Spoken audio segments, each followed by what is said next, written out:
શહેરના રાજમાર્ગો આજે જય શ્રી રામના નાદથી ગુંજી ઉઠ્યા। વિસનગરમાં 5મી રામનવમી શોભાયાત્રા અત્યંત ભક્તિમય અને ભાઈચારાના વાતાવરણમાં સંપન્ન થઈ।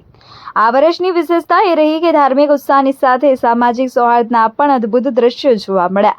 ભવ્ય આયોજન અને નગરચર્યા સવારે 9 કલાકે રામદ્વારા મંદિરેથી ભવ્ય આરતી બાદ શોભાયાત્રાનું પ્રસ્થાન થયું હતું। આ વર્ષે શોભાયાત્રાના મુખ્ય આકર્ષણો નવો ભવ્ય રથ, જેમાં મર્યાદા પુરુષોત્તમ ભગવાન શ્રી રામ બિરાજમાન થયા હતા।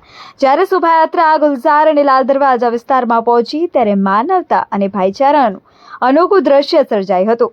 મુસ્લિમ સમાજ અગ્રણીઓ અલ્તાફભાઈ કાપડિયા, ફારૂકભાઈ બેલીમ, મુસ્તાકભાઈ સિંધી, મુસ્તાકભાઈ કોર્પોરેટ, તૌફિકભાઈ પત્રકાર, કાલુભાઈ ગાંચી, ગુલામનબીભાઈ સૈયદ વગેરે મુસ્લિમ આગેવાનો દ્વારા શોભાયાત્રા પર પુષ્પવર્ષા કરવામાં આવી હતી અને રામ ભક્તો માટે મીનબજાર, ઠંડા પાણી તથા શરબતની સેવા પૂરી પાડવામાં આવી હતી।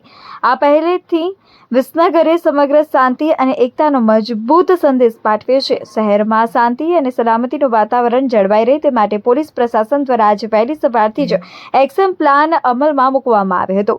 કોઈ અનિચ્છનીય બનાવ ન બને અને ટ્રાફિક તેમજ કાયદો વ્યવસ્થા જળવાય તે માટે શહેરના ખૂણે ખૂણે ચુસ્ત પોલીસ બંદોબસ્ત તૈનાત કરી દેવામાં આવ્યો હતો। વિસનગર શહેર માટે આ વર્ષની રામનવમી માત્ર એક કેલેન્ડરની તારીખ નહોતી, પણ એક એવો અવસર હતો